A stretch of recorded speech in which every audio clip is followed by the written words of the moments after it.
Friends, welcome to back और YouTube education channel. Student मैं आप लोग के साथ बात करूँ स्टैंडर्ड 7 नवनीत असाइनमेंट स्टैंडर्ड 7। तो आप आशा करते हो कि आप लोगों ने ये असाइनमेंट खरीद लिए होंगे। अगर आप लोगों ने नहीं खरीदे तो फिर कोई बात नहीं, हम आपको डिस्क्रिप्शन बॉक्स में इसके लिंक भी आपको दे देंगे, इसके PDF के लिंक आपको दे देंगे, तो आप उसमें से देख सकते हैं। तो चलिए ये देखिए, ये है आपकी नवनीत असाइनमेंट स्टैंडर्ड 7 और यहाँ पे आपका English, Hindi, Gujarati, Sanskrit, mathematics, science, social science, general English, general knowledge और कंप्यूटर, इसमें आपका सारे सब्जेक्ट आ जाएंगे और प्लस यहाँ पे आपका ड्राइंग भी आ जाएंगे। ठीक है, तो यहाँ पे हम आपको सबके सॉल्यूशन कराएंगे। तो चलिए स्टार्ट करते हैं। फर्स्ट ऑफ ऑल हम लोग इंग्लिश से ही स्टार्ट करेंगे।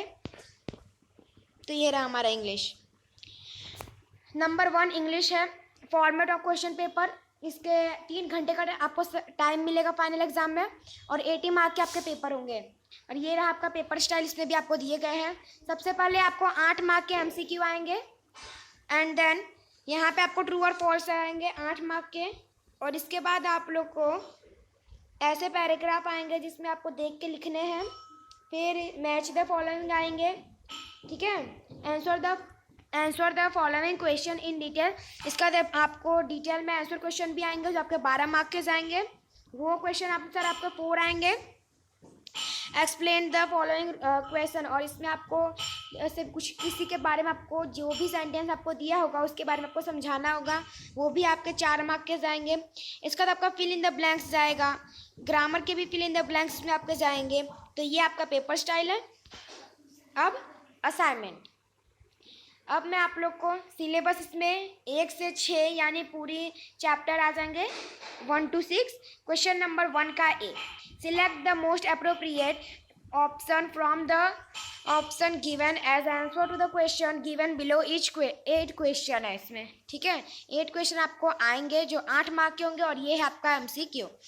यूनिट 1 यानी चैप्टर 1 में से ही आपका dash is the basic component of each cell and essential for our existence. ये चैप्टर मैंने आपको पढ़ा दिया है, तो अगर आप लोगों ने पहले वो हमारा इंग्लिश का नहीं देखा है तो प्लीज़ सबसे पहले आप वो देख लीजिए। इसके बाद इसके सॉल्यूशन भी आपको मिल जाएंगे। चलो, dash is the basic component of each cell and essential for our existence, food, water, air और अ ब्लड। तो इसमें आपका नंबर B जाएगा, वाटर। यहाँ नीचे आपको आंसर भी दिया रहेगा जिससे आप लोग चेक भी कर सकते हो। ठीक है, अब number 2, a person can survive without water.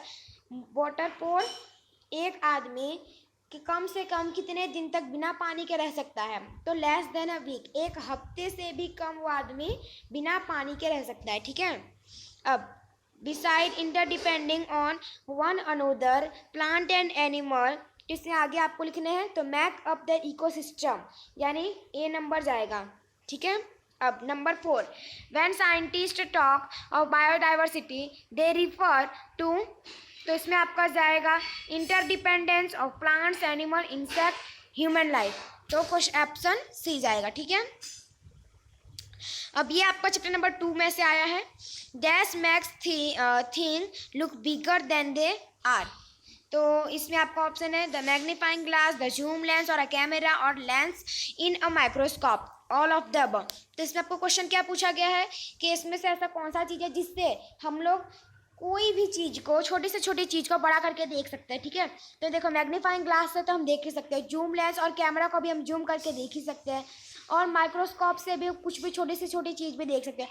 तो ऑल ऑफ द अबव यानी कि ऊपर के सारे, तो फिर हाँ हम सबसे देख सकते हैं, मैग्नीफाइंग ग्लास से भी, जूम लेंस से भी, कैमरा से भी और माइक्रोस्कोप से भी। इसलिए आपका आंसर नंबर D आएगा, ऑल द अबव। ठीक है, question number 2, the mirror in a car looks, जो कार में जो आपका मिरर होता है, जो कांच होता है, वो किस तरह से दिखता है, अपवर्ड ऊपर के साइड, बैकवर्ड पीछे के साइड, फॉरवर्ड या फिर डाउनवर्ड। तो इसमें आपका बैकवर्ड से आएगा।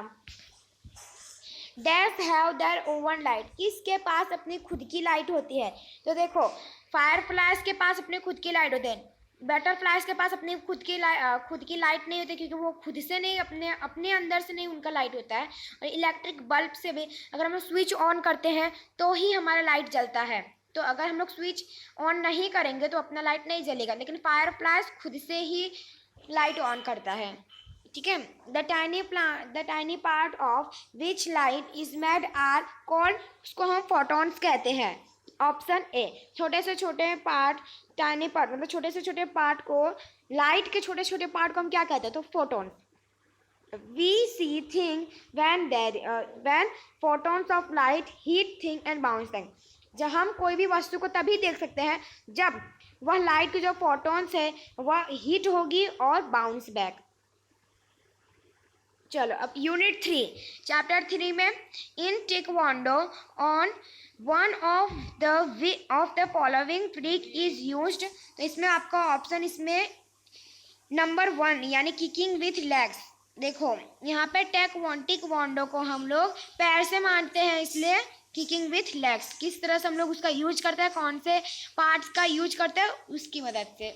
अब karate in its origin is close to, number 2 का आपका आंसर जाएगा जूडो। ठीक है, नंबर 2 का आपका आंसर डी जाएगा judo. The objective of judo is to throw the opponent to the ground and dash him or her. इसका answer आपका जाएगा बोथ ए एंड बी, यानी कि इमोबिलाइज और ये रहा, हाँ, बोथ ए एंड बी यानी इमोबिलाइज और subdue. The instructor Drew the attention of the writer.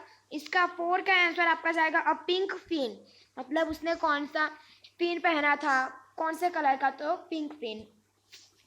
Sachin rejected large sum from satellite TV for live coverage. Question number 6 का आपका आंसर जाएगा to keep in it a family affair, यानी कि option C. अब question number 7 Sachin made his test debut at the age of 16 and 205 days, 16 and 205 days यानी option B. अब activity unit 4 यानी chapter number 4 Ahmedabad is commercially and dash the mostly important city of Gujarat. इसका जाएगा historically. ठीक है, then Surat is known for, Surat कौन सा नाम से जाना जाता है, तो डायमंड पॉलिशिंग। ठीक है, अब the flag pole of Somnath temple is dash full tall. तो इसमें आपका जाएगा 27, कितने, 27 से। अब dash tried to destroy the Somnath temple many times. तो फिर किसके राजा ने, Islam kings and rulers. So some of the temples of Palitana are as old as the dash century, 11th century. The Sasamgir National Park in Gujarat is the origin place where the ascetic lion till service, ascetic lion यानी कि option D. अब chapter number 5 the people could not decide for themselves all of the 3 यानी कि ऊपर के सारे, how much they should eat, फिर how often they should pray, how often they should bath, यानी all of the 3। Nandi stopped at the river, Nandi वहाँ पे क्यों रुका था, तो बोथ ए एंड बी, यानी नहाने के लिए रुका भी था और पानी पीने के लिए भी। Nandi was confused when he reached the earth because both A and B, या बोथ बी एंड सी, यानी कि he had made many stops on his way. वो इसलिए, मतलब जब वो धरती पे गया तो कन्फ्यूज इसलिए हुआ था क्योंकि वो बहुत सारे रास्ते, मतलब रास्ते में बहुत ही बार रुका था, और इसके बाद he had done so many thing on his वे, और वो रास्ते में बहुत सारी चीज़ भी, कभी पानी पी रहा था, कभी खा रहा था, कभी देख रहा था। ठीक है, तो both B and C. Nandi conveyed the message that they should, तो ईट 3 times, 3 बार खाना है, eat 3 times and pray only 1 time, 3 बार खाना है और 1 बार प्रार्थना करना है। जबकि भगवान शिव शंकर, उन्होंने कहा था, शिव शंकर भगवान ने, कि 3 बार हमको पूजा करना है और 1 बार खाना है। ठीक है, अब chapter number 6 Manjit Bawa worked as a silk screen painter, option C, in England. Waris Shah was a great Punjabi poet, Waris Shah क्या थे, पंजाबी पोइट थे। अब Andy Goldsworthy produce dash sculpture and land art, तो साइट स्पेसिफिक, ठीक है, option D. Andy Goldsworthy use dash to produce he sculpture and installation, तो फिर इसमें आपका ऑप्शन नेचुरल ऑब्जेक्ट्स यानी ऑप्शन ए। तो यहाँ पे आप लोग का पार्ट 1 खत्म होता है। तो अगर आप लोग को वीडियो पसंद है इसे लाइक सब्सक्राइब शेयर कीजिए और कमेंट करके बताइएगा आप लोग को वीडियो कैसा लगा। मिलते हैं अगले लेक्चर में। जय हिंद, जय भारत।